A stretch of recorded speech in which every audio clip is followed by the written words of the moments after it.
Customer add করার জন্য প্রথমে ক্লিক করতে হবে হোম ট্যাবে, সেখান থেকে কাস্টমার লিস্ট অথবা বিজনেস সোর্স থেকে কাস্টমার গ্রুপ এবং কাস্টমার লিস্ট। আমরা দেখতে পাচ্ছি এই মুহূর্তে কোনো কাস্টমার অ্যাড করা নেই। নতুন একটা কাস্টমার অ্যাড করার জন্য ক্লিক করতে হবে নিউ বাটনে। এখানে একটা কাস্টমার ডিটেলস ফর্ম ওপেন হবে, যে ফর্মে আছে customer name, customer group, address, district name, phone number, fax number, currency etcetera. এখানে সকল ইনফরমেশন আমাদের এন্ট্রি না করলেও চলবে, শুধুমাত্র যেসব ফিল্ডের কালার লাইট ইয়েলো অর্থাৎ হলুদের মতো শুধুমাত্র সেই ফিল্ডগুলোতে লিখতে চলবে। বাকি ফিল্ডগুলো ব্ল্যাঙ্ক আমরা রাখতে পারবো, অর্থাৎ বাকি ফিল্ডগুলো হচ্ছে অপশনাল। তাহলে আমরা কাস্টমার নাম লিখছি Shafiqul Islam, customer group select করতে হবে, customer group local, address Savar. আমরা চেষ্টা করব একটু ডিটেলস অ্যাড্রেস লিখতে, যদি ডিস্ট্রিক্ট এবং থানা এগুলো জানা না থাকে তাহলে আমরা লিখব না। মোবাইল নাম্বারে তার অবশ্যই মোবাইল নাম্বারটা লিখতে হবে, পরবর্তীতে কাস্টমারের সাথে যেন আমরা যোগাযোগ করতে পারি সেজন্য। এবং আরেকটা ব্যাপার হচ্ছে শফিকুল ইসলাম নামে আমাদের সফটওয়্যারে অনেক কাস্টমার সেভ হইতে পারে, এদের ভিতরে প্রত্যেক শফিকুলকে আলাদা আলাদাভাবে চেনার উপায় হচ্ছে তাদের মোবাইল নাম্বার। এ কারণে মোবাইল নাম্বারটা অত্যন্ত গুরুত্বপূর্ণ। মোবাইল নাম্বার যদি জানা না থাকে আমরা এখানে একটা ক্রস দিয়ে যাব, অর্থাৎ বড় হাতের এক্স, এরপর ইন্টার প্রেস করলেই পরবর্তীতে কার্সর চলে যাবে পরবর্তী ফিল্ডে। ট্রেড কারেন্সি টাকা, ডেবিটর অ্যাকাউন্ট ট্রেড ডেবিটরস, ক্রেডিট লিমিট অর্থাৎ এই শফিকুল ইসলামের ক্ষেত্রে সর্বোচ্চ আমরা কত টাকা বাকি দিতে পারবে শফিকুল ইসলামকে সেই লিমিটটা এখানে বলে দিতে হবে। আমরা এখানে দিতে পারি সাপোজ 10,000 টাকা।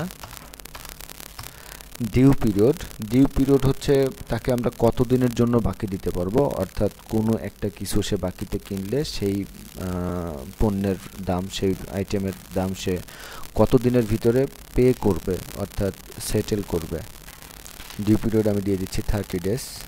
এবং শফিকুল ইসলাম আমাদের অ্যাক্টিভ কাস্টমার, অর্থাৎ সে আমাদের শপে রেগুলার যাতায়াত করছে। এই কাস্টমারকে সেভ করার জন্য আমরা নিচ থেকে সেভ বাটনে ক্লিক করব। আমরা দেখতে পাচ্ছি এখানে একজন কাস্টমার অ্যাড হয়ে গেছে, শফিকুল ইসলাম নাম এবং অ্যাড্রেস হচ্ছে সাভার ঢাকা, মোবাইল নাম্বার শুধুমাত্র একটা ক্রস। তাহলে নতুন একজন কাস্টমারকে অ্যাড করার জন্য প্রথমে ক্লিক করতে হবে নিউ বাটনে, সেখান থেকে কাস্টমার নাম লিখতে হবে আনোয়ার হোসেন, ইন্টার প্রেস করলে পরবর্তীতে কার্সর চলে যাবে। Customer group friend, address Motijheel, district name থানা নেম দরকার নেই, মোবাইল নাম্বারটা 01711, ইমেল অ্যাড্রেস জানা থাকলে লিখতে পারি।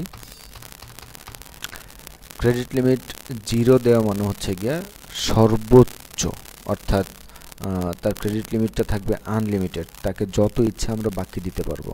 এবং ডিউ পিরিয়ড 0 মানেও একই ব্যাপার, অর্থাৎ ক্রেডিট লিমিট এবং ডিউ পিরিয়ডে যদি আমরা 0 এবং 0 দিয়ে রাখি তার মানে হচ্ছে তাকে আমরা অনির্দিষ্টকালের জন্য বাকি দিতে পারবো, অর্থাৎ কোনো একটা বিল কত দিনের ভিতরে সেটেল করতে হবে। এক্ষেত্রে সফটওয়্যার আমাদেরকে কোনো প্রকার ওয়ার্নিং দেবে না এই কাস্টমারের ক্ষেত্রে। সেভ করার জন্য সেভ বাটনে ক্লিক করতে হবে। তাহলে আমরা দেখতে পাচ্ছি কাস্টমার গ্রুপ ওয়াইজ ফ্রেন্ডস গ্রুপে আছে আনোয়ার হোসেন, অ্যাড্রেস মতিঝিল, এবং লোকাল গ্রুপে আছে শফিকুল ইসলাম, অ্যাড্রেস সাভার ঢাকা। তো কোনো একজন কাস্টমারকে যদি আমরা এডিট করতে চাই সেক্ষেত্রে প্রথমে সেই কাস্টমারকে সিলেক্ট করতে হবে। কাস্টমারকে সিলেক্ট করে এডিট বাটনে ক্লিক করতে হবে নিচ থেকে, অথবা কাস্টমার নেমের উপরে ডাবল ক্লিক করতে হবে। ডাবল ক্লিক করে আমরা যদি কাস্টমারের নামটা পরিবর্তন করতে চাই অথবা মোবাইল নাম্বারটা পরিবর্তন করতে চাই তাহলে সেই কাজটা করতে হবে। এবং এডিট করা শেষে সেভ করার জন্য নিচ থেকে সেভ বাটনে ক্লিক করতে হবে।